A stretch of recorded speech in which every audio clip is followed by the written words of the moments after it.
Hello viewers, this is Saidabi from AS educational channel. ఈరోజు 7th class NCERT textbook నుంచి important bits నేను explain చేస్తాను. Total important bits అన్నీ కూడా 2 వీడియోస్లో అప్లోడ్ చేస్తానండి.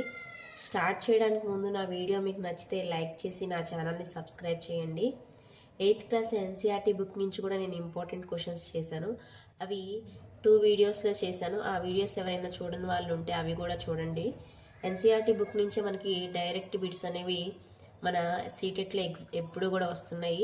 మీరు ప్రీవియస్ పేపర్స్ చెక్ చేసినప్పటికీ కూడా వీటి నుంచి డైరెక్ట్ బిట్స్ ఉంటాయండి. ఇంకా ఈరోజు ఎన్సీఆర్టీ 7th క్లాస్ బుక్ని మీకు ఎక్స్ప్లెయిన్ చేస్తాను. First chapter nutrition in plants. Saprotroph, the organism that obtains nutrients from the dead and decaying organic matter is known as saprotroph. A organisms అయితే న్యూట్రియంట్స్ని డెడ్ అండ్ డెకేయింగ్ ఆర్గానిక్ మ్యాటర్ నుంచి తీసుకుంటుందో దాన్ని ఏమంటారు అంటే సాప్రోట్రోప్స్ అంటారు. Examples fungi and some bacteria. Parasite, the organism that gross on body of the organism and derives nutrients from it noun as parasite. A organisms అయితే వేరే organism యొక్క బాడీ మీద గ్రోత్ అయ్యి మరియు అక్కడి నుంచి న్యూట్రియంట్స్ తీసుకునే వాటిని ఏమంటారు అంటే పారాసైటిక్ ఆర్గానిజమ్స్ అంటారు. Examples cuscuta and orchids. Green plants are called autotrophs since they synthesis their own food. Autotrophs అనేవి ఓన్గా ఫుడ్ని ప్రిపేర్ చేసుకునే వాటిని ఆటోట్రోప్స్ అంటారు. ఎగ్జాంపుల్స్ ఏంటి అంటే గ్రీన్ ప్లాంట్స్. అందుకే గ్రీన్ ప్లాంట్స్ని ఏమంటారు అంటే ఆటోట్రోప్స్ అంటారు. Next question, the food synthesised by the plants is stored as starch. Plants కార్బోహైడ్రేట్స్ని ప్రొడ్యూస్ చేస్తాయి. అవి వేటి రూపంలో స్టోర్ చేస్తాయి అంటే స్టార్చ్ రూపంలో స్టోర్ చేస్తాయి. A plant that has both autotrophic and heterotrophic mode of nutrition. A plant autotrophic మరియు హెట్రోట్రోపిక్ న్యూట్రిషన్కి ఎగ్జాంపుల్ అంటే పిక్చర్ ప్లాంట్ అంటే ఇన్సెక్టివోరస్ ప్లాంట్స్. ఈ ప్లాంట్ ఫుడ్ని ఓన్గా ప్రిపేర్ చేసుకుంటుంది, నైట్రోజన్ కోసం వేరే వాటి మీద డిపెండ్ అవుతుంది. అందుకే దీన్ని autotrophic and heterotrophic mode of nutrition plants అని అంటారు. Next question, the pores through which leaves exchange gases. లీవ్స్లో ఉండే పోర్స్ అంటే హోల్స్ ఏంటి అంటే స్టొమాటా. ఈ స్టొమాటా ద్వారానే మనకి గ్యాసెస్ అనేవి ఎక్స్చేంజ్ అవుతాయి. Next question, in photosynthesis solar energy is captured by the pigment called chlorophyll. మనకి ఫోటోసింథసిస్లో 4 ఫ్యాక్టర్స్ హెల్ప్ చేస్తాయి. ఏంటి? Sunlight, water, carbon dioxide, chlorophyll. Chlorophyll అనేది గ్రీన్ పిగ్మెంట్. అది ఎక్కడ ఉంటుందంటే లీవ్స్లో ఉంటుంది. మరి ఈ క్లోరోఫిల్ వల్లనే మనకి లైట్ అనేది క్యాప్చర్ అవుతుంది. So answer is chlorophyll. Next question, during photosynthesis plants take in the carbon dioxide and release oxygen. During the photosynthesis టైంలో ప్లాంట్స్ కార్బన్ డైఆక్సైడ్ని తీసుకుంటాయి. ఏం రిలీజ్ చేస్తాయి అంటే ఆక్సిజన్ని రిలీజ్ చేస్తాయి. అదే during the respiration plants take oxygen and release carbon dioxide. Next, Amarbel is an example of parasite. మనకి అమర్బెల్ అంటే ఏంటి? కస్కుటా. కస్కుటా అనేది దేనికి ఎగ్జాంపుల్? పారాసైట్కి example. Next, the plants which traps and feeds on insects is pitcher plant. మనకి ఇందాకే చెప్పాను, pitcher plant అంటే ఏంటి? ఇది autotrophic heterotrophic mode of nutrition. అంటే ఫుడ్ని ఓన్గా ప్రిపేర్ చేసుకుంటుంది, at the same time nitrogen కోసం ఇన్సెక్ట్స్ మీద డిపెండ్ అయి ఉంటుంది. సో ఇక్కడ క్వశ్చన్ ఏంటి? The plant which traps and feeds on the insects. Insects నుంచి తీసుకునేది ఏంటి? Food.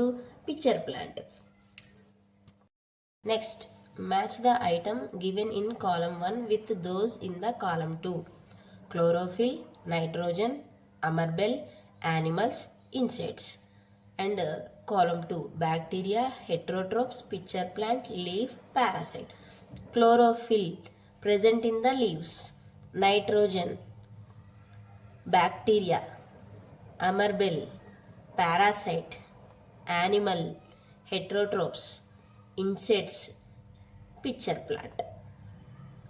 Next question, which part of the plant takes in carbon dioxide from air for the photosynthesis? ప్లాంట్స్లో ఏ పార్ట్ కార్బన్ డైఆక్సైడ్ని తీసుకుంటుంది అంటే స్టొమాటా అనేది స్టొమాటా ద్వారా మనకి కార్బన్ డైఆక్సైడ్ అనేది తీసుకుంటుంది. Plants take carbon dioxide from the atmosphere mainly through their leaves. So లీవ్స్లో ఉన్న స్టొమాటో ద్వారా మనకి ప్లాంట్స్ అనేవి కార్బన్ డైఆక్సైడ్ని అట్మాస్ఫియర్ నుంచి తీసుకుంటాయి. ఇవి first lesson important questions. Next chapter nutrition in animals. The main steps of nutrition of humans are ingestion, digestion, absorption, assimilation, egestion. Ingestion అంటే ఏంటి? Taking of food is called ingestion. మనం food తీసుకోవడాన్ని ingestion అంటారు. తర్వాత మన బాడీలో అది digestion అవుతుంది. డైజెషన్ అయిన తర్వాత దాన్ని మనకి విల్లే పార్ట్ నుంచి అబ్జార్ప్షన్ జరుగుతుంది. అబ్జార్ప్షన్ అయిన తర్వాత అది సెల్స్కి రీచ్ అవుతుంది. సెల్స్కి రీచ్ అయ్యి ఎనర్జీ ప్రొడ్యూస్ అవుతుంది. అన్డైజెస్టెడ్ ఫుడ్ బయటకు రావడాన్ని ఏమంటారు అంటే ఇజెషన్ అంటారు. Second question, the largest gland in the human body. మనకి ఎక్సోక్రైన్ గ్లాండ్స్, ఇండోక్రైన్ గ్లాండ్స్ బాడీలో ఉంటాయి. మరి లార్జెస్ట్ గ్లాండ్ ఏంటి అంటే liver. The stomach releases hydrochloric acid and digestive juices which act on the food. మన స్టమక్లో HCl డైజెస్టివ్ జ్యూసెస్ అనేవి produce అవుతాయి. ఇవి ఎందుకు ప్రొడ్యూస్ అవుతాయి? స్టమక్లో ఫుడ్ని డైజెషన్ చేయడంలో హెల్ప్ చేస్తాయి. ఎస్పెషల్లీ ప్రోటీన్స్ డైజెషన్ ఎక్కడ జరుగుతుంది అంటే స్టమక్లో జరుగుతుంది. The inner wall of small intestine has many finger like outgrowths called. మన స్మాల్ ఇంటెస్టైన్ యొక్క ఇన్నర్ వాల్లో ఫింగర్ లైక్ ప్రొజెక్షన్స్ ఉంటాయి. వాటి పేరు ఏంటి అంటే villi. Amoeba digest its food in the food vacuole. Amoeba ఫుడ్ని డైజెస్ట్ చేస్తుంది. ఏ పార్ట్లో, ఏ ఆర్గనైల్లో డైజెస్ట్ చేస్తుంది అంటే ఫుడ్ వ్యాక్యూల్లో డైజెషన్ అవుతుంది. Next question, the gall bladder temporally store bile. మనకి లివర్ నుంచి బైల్ జ్యూస్ అనేది ప్రొడ్యూస్ అవుతుంది. అది టెంపరీగా ఎక్కడ స్టోర్ అయి ఉంటుంది, ఏ పార్ట్లో స్టోర్ అయి ఉంటుంది అంటే గాల్ బ్లాడర్లో స్టోర్ అయి ఉంటుంది.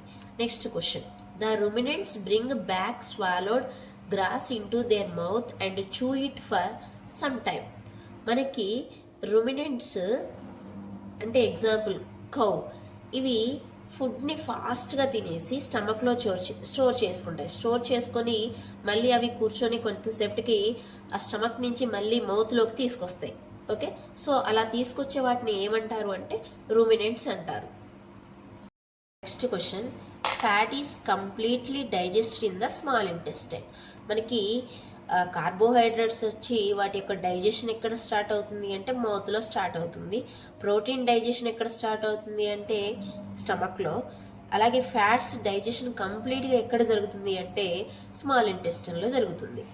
Water from the undigested food is observed mainly in the large intestine. మనకి అన్డైజెస్టెడ్ ఫుడ్లో ఉన్న వాటర్ని రీఅబ్జర్వ్ చేసుకుంటాయి. ఎక్కడ జరుగుతుంది ఈ రీఅబ్జర్ప్షన్ అనేది? లార్జ్ ఇంటెస్టైన్లో జరుగుతుంది. Next, what is their location and function. అసలు విల్లీ అంటే ఏంటి, అది ఎక్కడ ఉంటుంది, దాని యొక్క ఫంక్షన్ ఏంటి? Villi are tiny finger like projections originating from the wall of the small intestine. Villi అవి ఎక్కడుంటాయి అంటే స్మాల్ ఇంటెస్టైన్. ఈ స్మాల్ ఇంటెస్టైన్లో ఇన్నర్ వాల్స్లో మనకి టైనీ ఫింగర్ లైక్ ప్రొజెక్షన్స్ ఉంటాయి. వాటిని ఏమంటారు అంటే విల్లీ అంటారు. మరి వాటి యొక్క ఫంక్షన్ ఏంటి? They increase the surface area for absorption of the digested food. మరి increase the surface area, small intestine యొక్క సర్ఫేస్ ఏరియాని ఇంక్రీజ్ చేయడంలో, అలాగే ఫుడ్ అబ్జర్ప్షన్ చేయడంలో ఇవి హెల్ప్ చేస్తాయి. Next, liver secrete the bile juice which is stored in the gall bladder. Liver bile జ్యూస్ని secrete చేస్తుంది. పార్షియల్గా ఎక్కడ స్టోర్ అయి ఉంటుంది అంటే గాల్ బ్లాడర్లో స్టోర్ అయి ఉంటుంది. మరి ఈ బైల్ జ్యూస్ యొక్క ఫంక్షన్ ఏంటి? Bile plays an important role in the digestion of fats డైజెషన్లో ఇది చాలా మెయిన్ రోల్ని ప్లే చేస్తుంది. Name the type of carbohydrate that can be digested by ruminants but not by humans. ruminants అంటే ఫుడ్ని మళ్ళీ మౌత్లోకి తీసుకొచ్చే ఆర్గానిజమ్స్ని ఏమంటారు అంటే ruminants అంటారు. మరి ఆ ruminantsలో కార్బోహైడ్రేట్స్ అనేవి డైజెషన్ జరుగుతుంది. One type of carbohydrate okay, మరి ఆ టైప్ ఆఫ్ కార్బోహైడ్రేట్ ఏంటి? అది హ్యూమన్స్లో ఇది డైజెషన్ అనేది జరగదు. అది ఏంటి అంటే cellulose is a type of carbohydrate. ఇది రుమినెంట్స్లో మాత్రమే డైజెషన్ అవుతుంది. ఎందుకంటే వీటిలో మాత్రమే దానికి సెల్యులోజ్ డైజెషన్ అవడానికి సంబంధించిన ఎంజైమ్స్ ప్రొడ్యూస్ అవుతాయి. మన హ్యూమన్స్లో ఈ సెల్యులోజ్ డైజెషన్ అవ్వడానికి మనకి ఆ ఎంజైమ్స్ అనేవి ప్రొడ్యూస్ అవ్వవు. అందుకే సెల్యులోజ్ అనేది హ్యూమన్స్లో డైజెషన్ అనేది జరగదు. Next question, absorption of food absorption ఎక్కడ జరుగుతుంది? స్మాల్ ఇంటెస్టైన్లో. చూయింగ్ ఆఫ్ ఫుడ్ని ఎక్కడ మనం చూయింగ్ చేస్తాం, నములుతాం? Buccal cavity. Killing of bacteria, మన మైక్రో ఆర్గానిజమ్స్ ఎక్కడ చనిపోతాయి అంటే స్టమక్లో. కంప్లీట్ డైజెషన్ ఆఫ్ ఫుడ్, టోటల్గా డైజెషన్ ఫుడ్ ఎక్కడ జరుగుతుంది అంటే స్మాల్ ఇంటెస్టైన్లో జరుగుతుంది. ఫార్మేషన్ ఆఫ్ ఫీసెస్ అంటే అన్వాంటెడ్ సబ్స్టాన్సెస్ని ఏమంటారు అంటే అన్వాంటెడ్ ఎల్లో ఇష్ సబ్స్టాన్సెస్ని ఫీసెస్ అంటారు. ఇవి ఎక్కడ ఫామ్ అవుతాయి అంటే లార్జ్ ఇంటెస్టైన్లో ఫామ్ అవుతాయి. Next lesson, acids, bases and salts. Acids గురించి నేర్చుకుందాం. These are the sour to taste. ఇవి ఏ కలర్లో ఉంటాయి?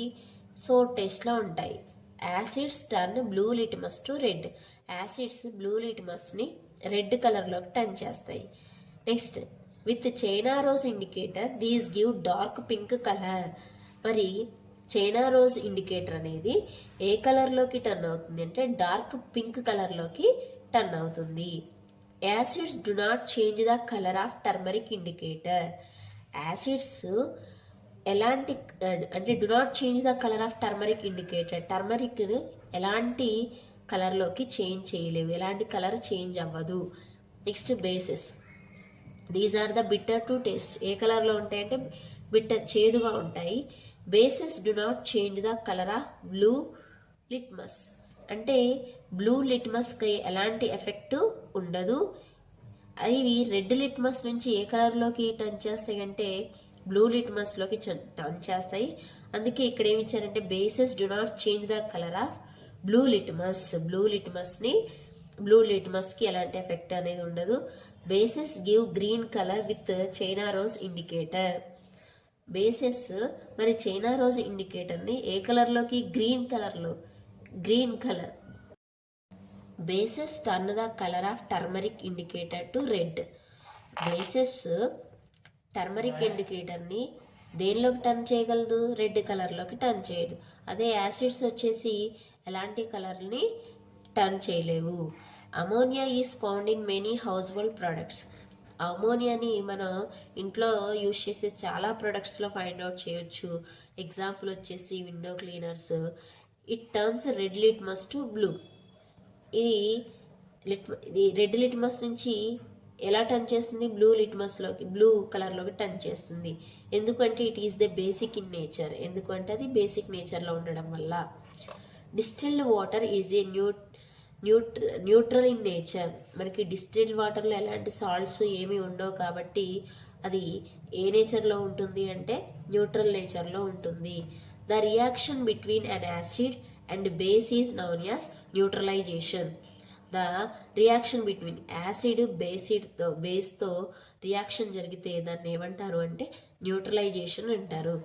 Neutralisation reaction results in the formation of salt and water. మరి ఎప్పుడైతే యాసిడ్ బేస్ రియాక్ట్ అవుతుందో అక్కడ ఏం ఫామ్ అవుతుంది అంటే సాల్ట్, వాటర్ అనేది ఫామ్ అవుతుంది. ఈ రియాక్షన్ జరిగేటప్పుడు energy in the form of heat is evolved. మరి ఎనర్జీ ప్రొడ్యూస్ అవుతుంది. ఏ ఫామ్లో ప్రొడ్యూస్ అవుతుంది అంటే హీట్ ఫామ్లో ప్రొడ్యూస్ అవుతుంది. Sodium hydroxide and hydrochloric acid neutralize each other and form salt and water. మనకి సోడియం హైడ్రాక్సైడ్, హైడ్రోక్లోరిక్ యాసిడ్ ఇవి రెండు కూడా రియాక్ట్ అయ్యి న్యూట్రలైజ్ అయ్యి ఏమవుతుంది? ఏం ఫామ్ చేస్తాయి? సాల్ట్, వాటర్ని ఫామ్ చేస్తాయి. Next question, during acidity an excess of acids is produced in the stomach and antacid contents such as milk of magnesia. These bases react with excess of acids and neutralize their effect. మనకి acidity టైంలో స్టమక్లో చాలా acids అనేవి produce అవుతాయి. మనకి ఆ టైంలో ఏంటి? Base తీసుకోవాలి. బేస్ ఏంటి? Milk of magnesia. ఇది ఎప్పుడైతే యాసిడ్తో రియాక్ట్ అవుతుందో న్యూట్రలైజ్ అవుతుంది. సో మనకి ఎసిడిటీ నుండి రిలాక్సేషన్ అనేది జరుగుతుంది. Next question, when ant bites, ఎప్పుడైతే యాంట్ బైట్ చేస్తుందో స్కిన్కి అక్కడ ఏం ఫామ్ అవుతుంది, ఏం ఇంజెక్ట్ చేస్తుంది అంటే ఫార్మిక్ యాసిడ్ని ఇంజెక్ట్ చేస్తుంది. సో అది యాసిడ్ కదా. సో నెక్స్ట్ ఇమీడియట్లీ అక్కడ మనం ఏం తీసుకోవాలి, బేస్ తీసుకోవాలి. Calamine solution contains zinc carbonate. Calamine సొల్యూషన్లో ఏముంటుంది, జింక్ ఉంటుంది. అది జింక్ కార్బోనేట్ అనేది బేస్. సో ఎప్పుడైతే ఈ బేస్ నెక్స్ట్ యాసిడ్తో రియాక్ట్ అవుతుందో న్యూట్రలైజ్ అవుతుంది. న్యూట్రలైజ్ అయ్యి మనకి ఆ ఎఫెక్ట్ నుంచి రిలాక్సేషన్ అనేది వస్తుంది. Next lesson physical and chemical change. First అసలు ఫిజికల్ కెమికల్ చేంజెస్ అంటే ఏంటి? Physical changes in which only physical properties of a substance, that is called physical change. Next chemical change అంటే ఏంటి అంటే changes in which new substances are formed. ఇక్కడ chemical చేంజెస్లో మనకి new substances అనేవి form అవుతాయి. So that is called chemical change. Physical చేంజ్లో only ఎక్కడ చేంజెస్ జరుగుతుంది, changes in the only physical properties. ఇక్కడ న్యూ సబ్స్టాన్సెస్ అనేవి ఫామ్ అవ్వవు. దాన్ని బేస్ చేసుకొని ఇక్కడ మనకి కొన్ని క్వశ్చన్స్ ఇచ్చారు. ఫోటోసింథసిస్లో మనకి న్యూ సబ్స్టాన్సెస్ అనేవి ఫామ్ అవుతాయి. గ్లూకోజ్, ఆక్సిజన్, వాటర్ అనేవి ఫామ్ అవుతాయి. సో అలాంటప్పుడు అది ఫిజికల్ చేంజా కెమికల్ చేంజా అంటే chemical change. Dissolving sugar in water, ఇక్కడ షుగర్ అనేది వాటర్లో డిజాల్వ్ అవుతుంది. దాని యొక్క ఫిజికల్ ప్రాపర్టీ మాత్రమే చేంజ్ అవుతుంది. ఎలాంటి న్యూ సబ్స్టాన్స్ అనేది ఫామ్ అవ్వట్లేదు. అందుకే అది ఏంటి అంటే ఫిజికల్ చేంజ్. బర్నింగ్ ఆఫ్ కోల్ని బర్న్ చేసినప్పుడు మనకి న్యూ సబ్స్టాన్స్ ఫామ్ అవుతుంది. అందుకే ఇది ఏ చేంజ్ అంటే chemical change. Melting of wax, దీని యొక్క ఫిజికల్ ప్రాపర్టీ మాత్రమే చేంజ్ అవుతుంది కాబట్టి ఇది physical change. And beating aluminium to make aluminium foil, aluminium ఫాయిల్ని తయారు చేయడం అనేది మనకి ఫిజికల్ చేంజ్. ఎందుకు అంటే ఇక్కడ ఫిజికల్ అంటే ఫిజికల్గా మాత్రమే చేంజెస్ అనేవి జరుగుతున్నాయి. న్యూ సబ్స్టాన్స్ అనేవి ఫామ్ అవ్వట్లేదు. డైజెషన్ ఆఫ్ ఫుడ్, మన ఫుడ్ డైజెషన్ అప్పుడు మనకి న్యూ సబ్స్టాన్సెస్ అనేవి ఫామ్ అవుతాయి. అందుకే ఇది ఏ చేంజ్ అంటే chemical change. When carbon dioxide is pass through the lime water, మనకి లైమ్ వాటర్లోకి కార్బన్ డైఆక్సైడ్ని పంపించినప్పుడు అది మిల్కీ వైట్ కలర్లోకి టర్న్ అవుతుంది. అక్కడ ఏది ఫామ్ అవడం వల్ల అది మిల్కీ వైట్ కలర్లోకి టర్న్ అయింది అంటే కాల్షియం కార్బోనేట్ CaCO3 ఫామ్ అవడం వల్ల అది మిల్కీ వైట్ కలర్లోకి టర్న్ అయింది. Second question, the chemical name of baking soda is, మరి బేకింగ్ సోడా యొక్క కెమికల్ నేమ్ ఏంటి అంటే sodium hydrogen carbonate. Next question, 2 methods by which rusting of iron can be prevented are, మనకి 2 methods ఉన్నాయి iron అనేది rust అవ్వకుండా దాన్ని prevent చేయడానికి. ఫస్ట్ మెథడ్ వచ్చేసి గ్యాల్వనైజేషన్, సెకండ్ వచ్చేసి పెయింటింగ్. ఈ మెథడ్స్ ద్వారా ఐరన్ రస్ట్ అవ్వకుండా ప్రివెంట్ చేయొచ్చు. Next question, changes in which only physical properties of a substance change are called physical change. So physical properties change అయితే దాన్ని ఏమంటారు, ఫిజికల్ చేంజ్ అంటారు. Next, changes in which new substances are formed, మనకి new substances form అయితే ఆ చేంజ్ని ఏమంటారు అంటే కెమికల్ చేంజ్ అంటారు. Next question, when a candle burns both physical and chemical changes takes place. ఒక క్యాండిల్ని బర్న్ చేసినప్పుడు మనకి ఫిజికల్ అండ్ కెమికల్ చేంజెస్ రెండు కూడా జరుగుతాయి. మరి ఫిజికల్ చేంజ్కి ఎగ్జాంపుల్ ఏంటి అంటే melting of wax. Melting of wax ఇక్కడ ఫిజికల్ ప్రాపర్టీ మాత్రమే చేంజ్ అవుతుంది. అందుకే ఇది ఏ చేంజ్ అంటే physical change. Burning of wax అనేది కెమికల్ చేంజ్. ఇక్కడ ఏంటి, న్యూ సబ్స్టాన్సెస్ అనేవి ఫామ్ అవుతాయి కాబట్టి బర్నింగ్ ఆఫ్ వ్యాక్స్ అనేది chemical change. Next, eating of food is another examples for both physical and chemical change. Physical చేంజ్కి ఎగ్జాంపుల్ ఏంటి అంటే breaking down of larger food particles into smaller particles.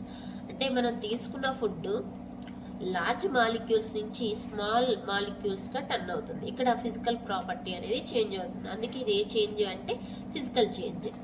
Chemical చేంజ్లో మనది ఏంటి అంటే డైజెషన్ ఆఫ్ ఫుడ్ మొత్తం digestion అయ్యి అక్కడ న్యూ సబ్స్టెన్స్ అనేది ఫామ్ అవుతుంది, అందుకే అది chemical change. Next last, crystals of copper sulphate are prepared by the method of crystallization method. మరి క్రిస్టల్స్ ఆఫ్ కాపర్ సల్ఫేట్, మరి copper sulphate, crystals of copper sulphate A method ద్వారా prepare చేస్తారంటే crystallisation method ద్వారా prepare చేస్తారు. Next lesson soil. In addition to the rock particles, the soil contains, మనకి సాయిల్లో racks పార్టికల్స్తో పాటు ఇంకా ఏమేమి ఉంటాయంటే minerals, organic matter, air, water ఉంటుంది. మనకి ఆర్గానిక్ మ్యాటర్ అంటే ఏంటి? ప్లాంట్స్, యానిమల్స్ యొక్క వేస్టెస్ని ఏమంటారు అంటే ఆర్గానిక్ మ్యాటర్ అంటారు. Next question, the water holding capacity is the highest in clay soil. మనకి క్లే సాయిల్లో ఎక్కువ వాటర్ హోల్డింగ్ కెపాసిటీ ఉంటుంది. Sandy soil, loamy soil, clay soil, 3 types of soils. వీటిలో ఎక్కువగా వాటర్ హోల్డింగ్ కెపాసిటీ దేనికి ఉంటుంది అంటే క్లే సాయిల్కి ఉంటుంది. Next question, removal of upper fertile layer of the soil by strong wind and flowing water is known as. మనకి soil మీద ఉన్న upper layer అనేది రిమూవ్ అవుతుంది. దేనివల్ల రిమూవ్ అవుతుంది? స్ట్రాంగ్ విండ్స్ లేదా ఎక్కువ వాటర్ వల్ల ఏమవుతుంది అంటే ఆ లేయర్ మొత్తం కూడా రిమూవ్ అవుతుంది.